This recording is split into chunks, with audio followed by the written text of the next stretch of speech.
전 세계가 놀랄 소식이 전해졌습니다. 트럼프 대통령의 정책이 불씨가 되었고, 이에 주한미군과 한국 정부 관계자들은 긴급 회의를 소집했습니다. CNN, 뉴욕타임즈 등 미국 주요 언론들도 이 사안을 대서특필하며 연일 보도 중입니다. 그런데 더 충격적인 사실이 있습니다. 바로 주한미군이 한국을 떠나길 거부하고 있다는 것.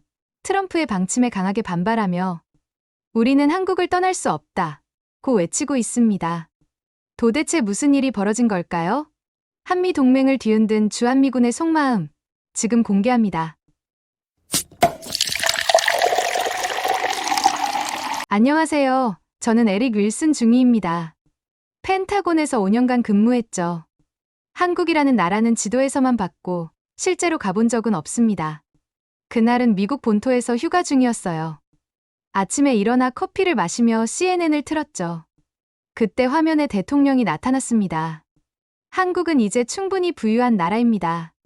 미군을 단계적으로 철수하겠습니다. 커피잔을 내려놓았어요. 예상은 했지만 이렇게 빨리 공식 발표가 나올 줄은 몰랐습니다. 뉴욕타임즈도 워싱턴 포스트도 모두 같은 소식을 전하고 있었죠. 드디어 돌아올 수 있겠군. 솔직히 저는 환영했습니다. 왜 우리가 70년 넘게 한국에 주둔해야 하는지 이해하지 못했어요. 베트남도 아니고 아프간도 아닌데 말이죠. 다음 날 부대로 복귀했을 때 선임 장교들 사이에서 토론이 벌어지고 있었습니다. 한국이 없으면 미국의 아시아 전략이 무너진다고. 마크 필립스 대령은 화를 내며 말했어요. 한국은 이제 세계 10위권 경제대국이야.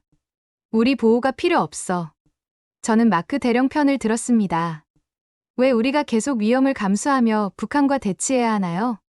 한국은 이제 스스로 방어할 수 있을 만큼 충분히 강해졌죠. 적어도 그때는 그렇게 생각했습니다.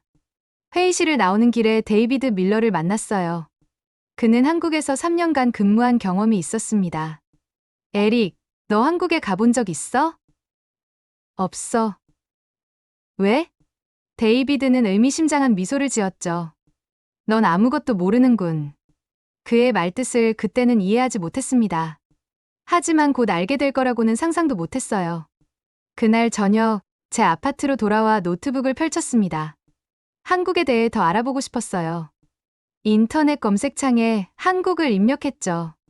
화면에는 서울의 화려한 야경, 첨단 기술 제품들, K-pop 스타들의 사진이 쏟아져 나왔습니다. 이게 정말 제가 알고 있던 한국일까요? 전쟁의 상흔이 가득한 나라가 아니었습니다.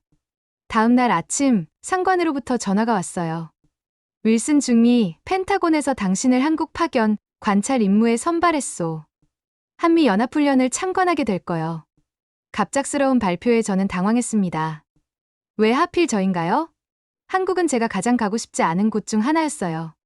북한과의 군사적 긴장, 낯선 문화, 언어 장벽. 모든 것이 부담스러웠죠. 출발은 3일 후입니다. 준비하세요. 전화를 끊고 창밖을 바라봤어요. 워싱턴의 익숙한 풍경이 갑자기 더 소중하게 느껴졌습니다. 곧 떠나야 한다는 생각에 마음이 무거웠어요. 하지만 그때는 몰랐죠. 이 파견이 제 인생을 완전히 바꿔놓을 것이라는 사실을 말입니다. 파견 명령은 갑자기 떨어졌습니다. 철수 결정을 재검토하기 위해 한미연합훈련에 참관하라는 지시였어요. 저는 속으로 불만이 가득했습니다. 하필 왜 나야? 한국은 아직도 위험한 나라라고 생각했거든요. 북한과의 군사적 긴장, 척박한 환경. 그런 이미지가 제 머릿속에 가득했죠. 비행기에서 내리자 첫 번째 충격이 밀려왔어요. 인천공항은 제가 상상했던 모습과 완전히 달랐습니다. 이게 정말 한국이야? 깔끔하고 현대적인 공항 인테리어, 질서정연하게 움직이는 사람들. 그리고 모든 곳에 설치된 첨단 기술 기기들을 보며 혼란스러웠죠. 마치 미래의 도시에 온 느낌이었습니다. 캠프 험프리스로 가는 길, 차창 밖으로 본 평택의 모습은 더 큰 충격이었어요. 고층 아파트가 빼곡히 들어선 도시 풍경, 반짝이는 쇼핑몰, 깨끗한 거리. 한국이 이렇게 발전했다고? 하지만 여전히 회의적이었습니다. 겉모습만 번지르르한 것 아닐까? 군사적으로는 아직 미국의 도움이 필요하지 않을까? 그런 생각이 머릿속을 떠나지 않았어요. 숙소에 짐을 풀 때 데이비드의 메시지가 왔습니다. 그의 말에 코웃음을 쳤죠. 아직도 저는 이곳이 임시 파견지일 뿐이라고 생각했으니까요. 창밖으로 보이는 낯선 도시 풍경을 바라보며 빨리 임무를 마치고 돌아가고 싶다는 생각뿐이었습니다. 첫날 저녁, 저는 캠프 주변을 산책했어요. 군사기지 근처에는 미국인을 위한 상점과 음식점들이 즐비했습니다. 리틀 아메리카, 작은 미국이라고 불러도 될 정도였죠. 그중 한 식당에 들어갔어요. 메뉴판을 보니 모두 한글이었습니다. 제가 당황하자 주인 아주머니가 다가왔어요. 처음 오셨어요? 불고기 추천합니다. 한국 전통 음식이에요. 그녀의 영어는 서툴렀지만 친절함은 분명했습니다. 저는 고개를 끄덕였어요. 잠시 후 테이블에 놓인 음식을 보고 놀랐습니다. 불고기뿐만 아니라 온갖 작은 반찬들이 테이블을 가득 채웠어요. 이 모든 게 제 주문인가요? 주인 아주머니는 웃으며 대답했습니다. 네, 한국에서는 이렇게 먹어요. 많이 드세요. 처음 맛보는 한국 음식의 풍미는 놀라웠어요. 매콤하면서도 달콤한 맛이 입안에 퍼졌습니다. 이런 음식이라면 참을 만하다는 생각이 들었죠. 숙소로 돌아오는 길에 밤하늘을 올려다봤어요. 별들이 반짝이고 있었습니다. 워싱턴에서는 보기 힘든 풍경이었죠. 잠시 마음이 편안해졌어요. 하지만 여전히 이 나라에서 빨리 떠나고 싶다는 생각이 더 컸습니다. 그때는 모르고 있었죠. 이 나라가 얼마나 저를 변화시킬지를요. 연합훈련 첫날, 저는 한국군 박준호 대위를 만났습니다. 그의 첫인상은 냉철하고 단단했어요. 영어도 유창했죠. 우리는 서로를 관찰하며 조심스럽게 인사를 나눴습니다. 윌슨 중위님, 환영합니다. 이번 훈련에서 함께하게 되어 기쁩니다. 박 대위의 악수는 강했어요. 저는 속으로 생각했습니다. 미군보다 한국군이 약할 것이다. 그게 제 편견이었죠. 첫 번째 훈련은 산악지형에서의 야간 작전이었습니다. 저는 미국에서 최고의 훈련을 받은 엘리트 군인이었죠. 자신감이 넘쳤어요. 하지만 그날 밤 저는 충격을 받았습니다. 박준호 대위는 무거운 장비를 착용한 채로 가파른 산비탈을 거침없이 올라갔어요. 마치 평지를 걷듯이 말이죠. 저는 숨이 턱까지 차올랐습니다. 다리는 후들거렸고 땀은 등을 타고 흘렀어요. 괜찮으세요, 윌슨 중위님? 박 대위가 저를 걱정스럽게 바라봤습니다. 부끄러움이 밀려왔어요. 괜찮아요. 계속 가죠. 훈련이 끝난 후 저는 물었습니다. 한국군은 모두 당신처럼 강한가요? 박 대위는 웃으며 대답했어요. 우리는 2년 동안 매일 이런 훈련을 합니다. 북한과 대치하고 있으니까요. 그날 밤 숙소로 돌아온 저는 거울 앞에 섰습니다. 제 자신이 낯설게 느껴졌어요. 한국군에 대한 제 선입견이 얼마나 잘못되었는지 깨달았죠. 그들은 약하기는커녕 오히려 몇몇 측면에서는 미군보다 더 강했습니다. 다음 날 훈련에서 저는 박 대위에게 물었어요. 한국 남자들은 모두 군대에 가나요? 그 말을 듣고 저는 새로운 존경심을 느꼈습니다. 전 국민이 국방의 의무를 다하는 나라. 어쩌면 우리가 생각했던 것보다 한국은 훨씬 더 강한 나라일지도 모르겠다는 생각이 들었어요. 훈련 중간 휴식 시간, 저는 다른 한국 군인들과도 대화를 나눴습니다. 그들 대부분은 대학을 다니다가 군 복무를 하러 온 젊은이들이었어요. 복무가 끝나면 다시 학교로 돌아가 공부를 계속한다고 했죠. 그럼 2년이나 학업이 중단되는 건가요? 제가 물었습니다. 네, 하지만 그건 모든 한국 남자가 겪는 일이에요. 우리는 그걸 당연하게 생각해요. 그들의 의무감과 애국심에 감동했습니다. 미국에서는 상상할 수 없는 일이었어요. 우리 미군은 지원병으로만 이루어져 있었으니까요. 그날 오후, 우리는 실전 사격 훈련을 했습니다.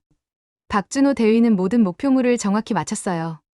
저도 자신 있는 분야였지만 그의 실력에는 미치지 못했습니다. 어떻게 그렇게 정확히 맞출 수 있죠? 제가 물었어요. 매일 연습입니다. 우리에게 이건 생존의 문제니까요. 그의 진지한 표정을 보며 북한과의 대치 상황이 한국인들에게 얼마나 실존적인 위협인지 실감했습니다. 그들에게 군사훈련은 단순한 직업이 아니라 생존을 위한 필수적인 준비였던 거죠. 밤이 되자 우리는 야전 식사를 함께 했어요. 한국군이 준비한 전투 식량은 미군의 MREM이어 Ready to Eat와는 완전히 달랐습니다. 비빔밥, 김치, 심지어 참치캔까지. 그들의 전투 식량은 마치 가정식 같았어요. 이게 정말 군대 식량이에요? 박 대위는 웃었습니다. 한국 사람들은 음식을 중요하게 생각해요. 전쟁 중에도 잘 먹어야 한다고요. 모닥불 주변에 모여 이야기를 나누며 저는 점점 더 그들에게 친밀감을 느꼈어요. 그들의 강인함 뒤에는 따뜻한 인간미가 있었습니다. 이것이 바로 제가 미쳐보지 못했던 한국의 모습이었습니다. 훈련이 없는 날, 박준호 대위는 저를 자기 집에 초대했습니다.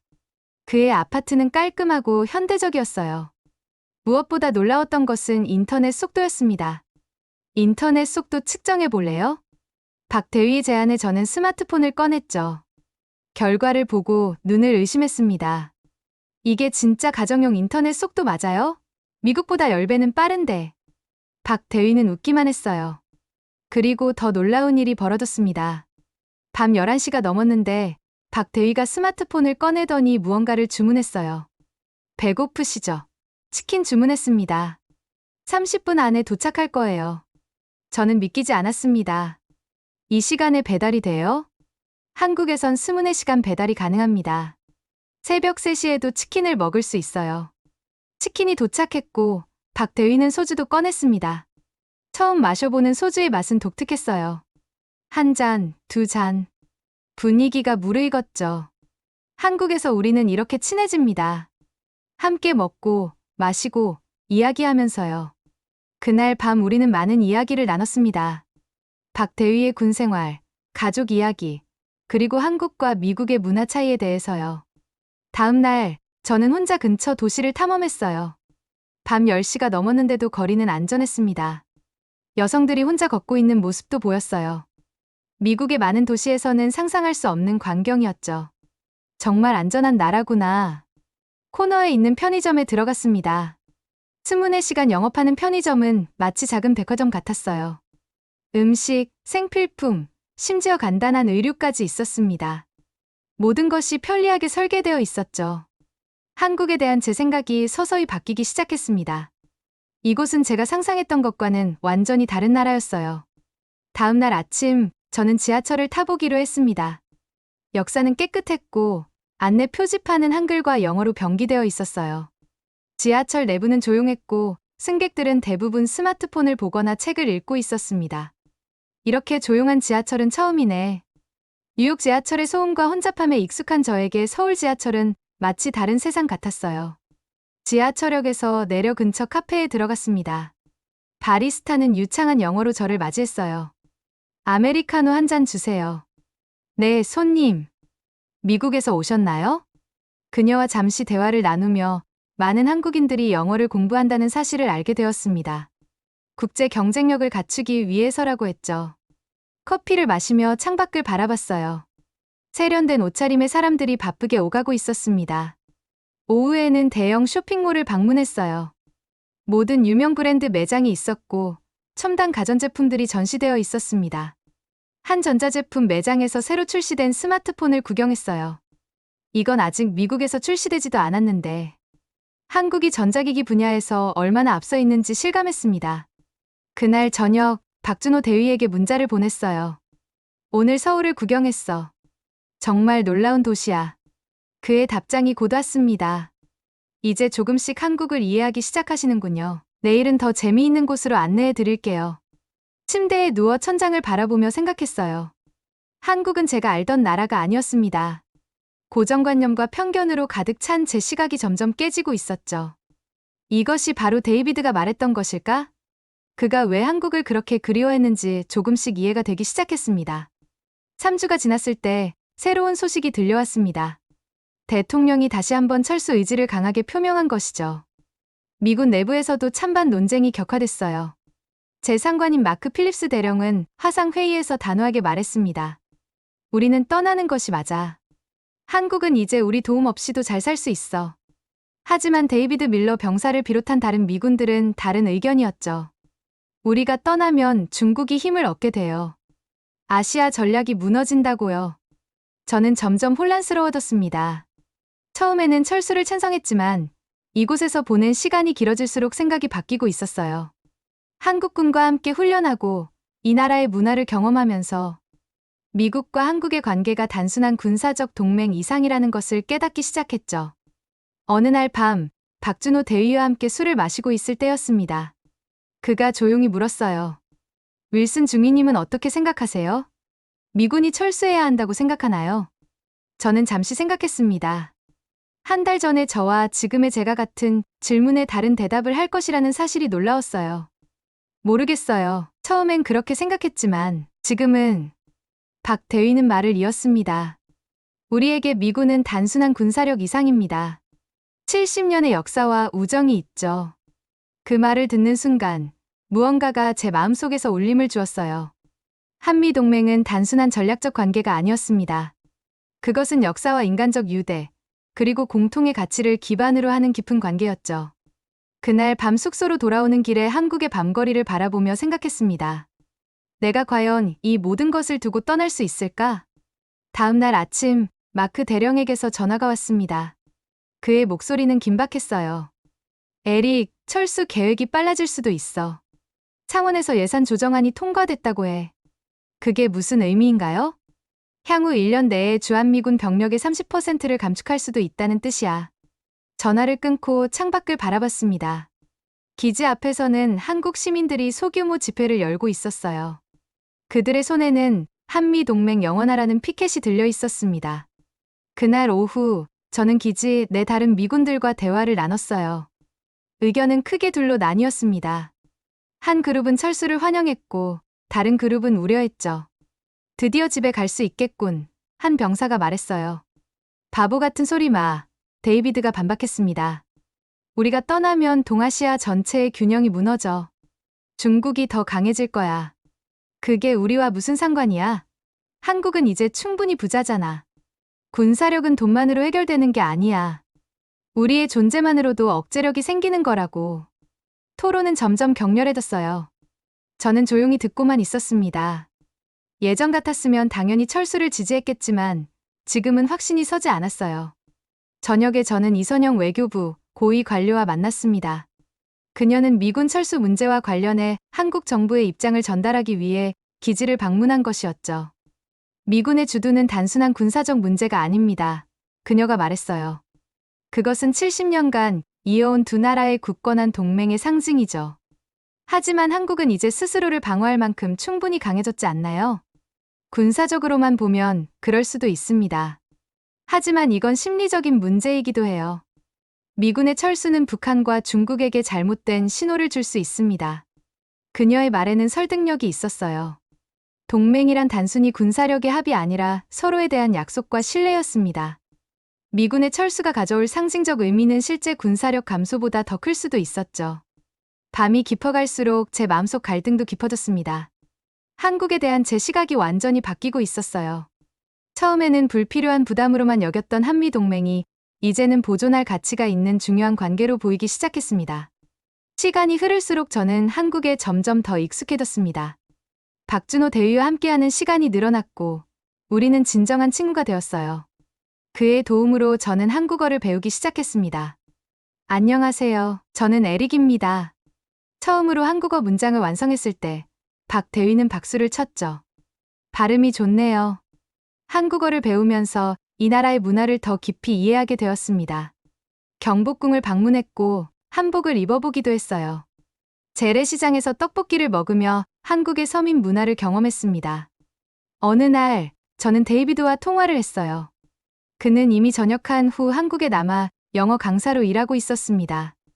에릭, 나 여기서 너무 행복해. 많은 미군들이 전역 후 한국에 남아 영어 교사, 기업 취업, 심지어 창업까지 기회가 많거든. 그 말을 들으니 갑자기 제 미래가 다르게 보였습니다. 미군으로서가 아니라 한 사람으로서 이곳에 남는 것. 전에는 상상도 못했던 선택이었죠. 박 대위의 소개로 저는 몇몇 한국 기업의 국제부서 관계자들을 만났어요. 그들은 미군 출신의 미국인을 환영했습니다. 문화적 배경, 언어 능력, 그리고 군대에서 배운 리더십과 규율이 기업에서 가치 있게 평가받을 수 있다는 것을 알게 되었죠. 한 달이 더 지나고 제 안에서는 결심이 굳어갔습니다. 전역 후 한국에 남고 싶다. 펜타곤의 엘리트 장교였던 제가 어떻게 이런 생각을 하게 되었는지 스스로도 놀라웠어요. 주말이 되자 박준호 대위는 저를 자신의 가족 모임에 초대했습니다. 시골에 있는 그의 부모님 집이었어요. 처음에는 망설였지만 한국 가정을 직접 경험해 볼 수 있는 기회라고 생각해 수락했습니다. 박 대위의 고향은 서울에서 2시간 거리에 있는 작은 마을이었어요. 우리가 도착했을 때 그의 부모님은 문 앞에서 우리를 기다리고 계셨습니다. 어서 오세요. 많이 기다렸어요. 박 대위의 어머니가 저를 반갑게 맞아주셨습니다. 비록 말은 통하지 않았지만 그분들의 따뜻한 환대는 마음으로 느껴졌어요. 테이블에는 온갖 한국 음식들이 가득했습니다. 불고기, 갈비, 각종 나물과 반찬들. 마치 잔치 같았어요. 우리 부모님은 외국인 손님이 오신다고 해서 이틀 동안 준비하셨어요. 박 대위가 설명했습니다. 식사 중에 박 대위의 아버지는 소주잔을 제게 권하셨어요. 저는 한국식 예절을 배웠기에 두 손으로 받았습니다. 그분은 미소 지으며 고개를 끄덕이셨죠. 제 아버지는 한국전쟁 당시 미군들과 함께 싸우셨어요. 박 대위가 통역해 주었습니다. 미국인들에 대한 좋은 기억이 많으시대요. 그분의 이야기를 들으며 한미 관계의 깊은 역사를 실감했어요. 이것은 단순한 동맹이 아니라 피로 맺어진 형제였습니다. 밤이 깊어갈수록 소주의 힘을 빌려 대화는 더욱 깊어졌습니다. 박 대위의 아버지는 전쟁 이야기를, 어머니는 한국의 발전상을 들려주셨어요. 그리고 놀랍게도 박 대위의 여동생은 유창한 영어로 현대 한국 사회에 대해 설명해 주었습니다. 우리나라는 빠르게 변하고 있어요. 하지만 전통적 가치도 소중히 여깁니다. 그날 밤 저는 진정한 한국을 경험했다고 느꼈어요. 화려한 서울의 모습 뒤에 있는 따뜻한 인간미, 전통과 현대가 공존하는 독특한. 그날 밤 임시 침대에 누워 천장을 바라보며 생각했습니다. 이런 나라를 어떻게 떠날 수 있을까? 미군으로서의 제 임무는 곧 끝날 것이지만 한 사람으로서 한국과의 인연은 이제 막 시작된 것 같았어요. 다음 날 아침, 박 대위의 어머니는 제게 손수 만든 목도리를 선물해 주셨습니다. 추울 때 사용하세요. 그 순간 저는 결심했습니다. 제 인생의 다음 장은 이곳, 한국에서 써내려가고 싶었어요. 연합훈련이 끝나가던 무렵, 저는 마크 필립스 대령과 화상회의를 했습니다. 그는 여전히 철수를 지지했죠. 에릭, 내 파견은 2달 후면 끝나. 돌아오면 진급도 기다리고 있어. 저는 침묵했습니다. 제 마음속 갈등이 극에 달했어요. 미국으로 돌아가 안정된 군 생활을 계속할 것인가? 아니면 불확실하지만 새로운 가능성이 있는 한국에 남을 것인가? 아니면 불확실하지만 새로운 가능성이 있는 한국에 남을 것인가? 그날 밤, 박준호 대위와 한강 공원을 걸었습니다. 서울의 야경이 강물에 반사되어 아름다웠어요. 준호, 나 결정했어. 무슨 결정? 저녁 후 한국에 남기로 했어. 이곳이 내 2번째 고향이 될 것 같아. 박 대위의 눈이 커졌습니다. 그리고 환한 미소를 지었죠. 정말? 그럼 우리는 계속 친구로 지낼 수 있겠네. 그 순간 제 마음이 편안해졌습니다. 이것이 바로 제가 원하는 것이었어요. 이곳에서 새로운 삶을 시작하는 것. 한국 기업에 취업하기 위한 준비를 시작했고 한국어 공부도 더 열심히 했습니다. 마크 대령에게 제 결정을 알렸을 때 그는 놀랐지만 존중해 주었어요. 너의 선택을 지지한다. 행운을 빌어. 미군 철수 논란은 계속되었지만 저에게는 이제 개인적인 결정이 더 중요했습니다. 펜타곤으로 돌아가지 않고 이곳에서 새 삶을 시작하기로 한 결정이요. 제 결정을 알게 된 주변 사람들의 반응은 다양했습니다. 일부 미군 동료들은 이해하지 못했어요. 진급도 포기하고 여기 남는다고? 미쳤어? 하지만 데이비드와 같이 한국에서 오래 근무한 사람들은 제 결정을 지지했습니다. 너도 이 나라의 매력을 알게 된 거군. 축하해. 전역 절차를 시작하면서 저는 앞으로의 계획을 구체화했어요. 한국어 실력을 더 향상시키기 위해 어학원에 등록했고 한국에서의 취업 준비를 위한 네트워킹도 시작했습니다. 박준호 대위는 모든 과정에서 큰 도움을 주었어요. 그는 제게 한국 기업의 문화를 이해하는 법, 인터뷰 준비 방법 등을 알려주었습니다. 에릭, 당신의 군사 경험은 큰 자산이 될 거예요. 특히 국제 관계를 다루는 부서에서요. 어느 날, 박 대위는 저를 한 국제기업의 인사 담당자와 연결해 주었어요. 그 회사는 미국과 거래가 많은 대기업이었습니다. 윌슨 씨, 당신 같은 배경을 가진 사람을 찾고 있었어요. 인사 담당자가 말했습니다. 펜타곤 경험은 우리 회사에 큰 도움이 될 겁니다. 첫 인터뷰는 생각보다 잘 진행되었어요. 제 군사 경험과 국제 관계에 대한 지식이 높이 평가받았습니다. 다만 한국어 실력이 부족한 것이 약점으로 지적되었죠. 6개월 안에 비즈니스 한국어를 구사할 수 있도록 노력하겠습니다. 제가 약속했어요. 인터뷰 이후 저는 더 열심히 한국어를 공부했습니다. 매일 5시간씩 어학원에서 수업을 듣고 저녁에는 한국 드라마를 보며 언어 감각을 키웠어요. 주말에는 박대휘와 함께 여러 곳을 방문하며 실전 연습을 했죠. 2달 후, 두 번째 인터뷰가 있었습니다. 이번에는 한국어로 자기소개를 할 수 있었어요. 인사 담당자는 놀라워했죠. 이렇게 빨리 발전하다니 정말 대단합니다. 그리고 마침내 기쁜 소식을 받았습니다. 저는 그 회사의 국제협력부에 취업하게 되었어요. 연봉도 좋았고 비자 지원도 해주었습니다. 제 새로운 삶이 본격적으로 시작되는 순간이었죠. 그날 밤, 저는 가족들에게 전화를 걸었어요. 처음에는 제 결정을 이해하지 못했지만 점차 받아들이기 시작했습니다. 내가 행복하다면 우리도 지지할게, 어머니가 말씀하셨어요. 한국에서의 새 삶을 시작하기 전, 저는 잠시 미국으로 돌아가 가족들과 시간을 보냈습니다. 그들에게 제가 경험한 한국을 이야기해 주었어요. 처음에는 의심스러워하던 가족들도 제 열정을 보고 점차 이해하기 시작했습니다. 다음에는 우리도 한국에 방문해 볼게, 아버지가 약속하셨어요. 미국을 떠나기 전날 밤, 저는 창밖을 바라보며 생각했습니다. 1년 전만 해도 상상조차 못했던 선택을 하고 있다는 사실이 신기했어요. 하지만 이것이 바로 인생이 아닐까요? 예상치 못한 전환점에서 용기를 내어 새로운 길을 선택하는 것. 저는 제 결정에 후회가 없었습니다. 전역 절차는 생각보다 빨리 진행되었습니다. 제가 한국에 남겠다는 의사를 밝히자 행정 처리가 신속하게 이루어졌어요. 그리고 마침내 제 군 생활의 마지막 날이 왔습니다. 군복을 벗고 민간인 옷을 입는 순간, 저는 이상하게 홀가분했어요. 10년 넘게 입었던 군복을 벗는 것이 두렵지 않았습니다. 오히려 새로운 시작에 대한 기대로 가슴이 뛰었죠. 박준호 대위의 도움으로 저는 서울에 있는 국제기업에 취업했습니다. 미군 출신이라는 배경이 오히려 강점으로 작용했어요. 특히 리더십과 위기관리 능력을 높이 평가받았죠. 처음엔 한국이 낯설고 불편했지만 지금은 떠나기 싫은 제2의 고향이 되었습니다. 지하철을 타고 출퇴근하며 주말에는 친구들과 등산을 가고 저녁에는 치맥을 즐기는 생활이 행복했어요. 미국에서 온 친구들이 물었습니다. 왜 한국에 남았어? 제 대답은 간단했어요. 여기서 더 나은 삶을 찾았기 때문이야. 흥미로운 것은 저만 그런 선택을 한 것이 아니라는 점입니다. 점점 더 많은 미군들이 전역 후 한국에 남기로 결정하고 있었어요. 그들은 영어 교사, 기업 직원, 심지어 창업자로 새 삶을 시작했습니다. 오늘 박준호와 저는 여전히 가까운 친구입니다. 그는 이제 소령으로 진급했고 저는 회사에서 팀장이 되었어요. 우리는 종종 만나 옛날 이야기를 나눕니다. 기억나? 내가 처음 한국에 왔을 때 얼마나 불평했는지. 우리는 함께 웃습니다. 인생이란 참 예측할 수 없는 것이죠. 이제 한국은 단순한 동맹국이 아닙니다. 새로운 기회의 땅이에요. 아메리칸 드림을 꿈꾸며 미국으로 가던 시대는 지났습니다. 이제는 코리안 드림의 시대가 왔어요. 저는 창밖으로 서울의 야경을 바라봅니다. 반짝이는 불빛들이 마치 별처럼 빛나고 있네요. 이 도시, 이 나라가 제게 준 모든 것에 감사합니다. 처음에는 이해하지 못했던 데이비드의 말이 이제는 완벽히 이해됩니다.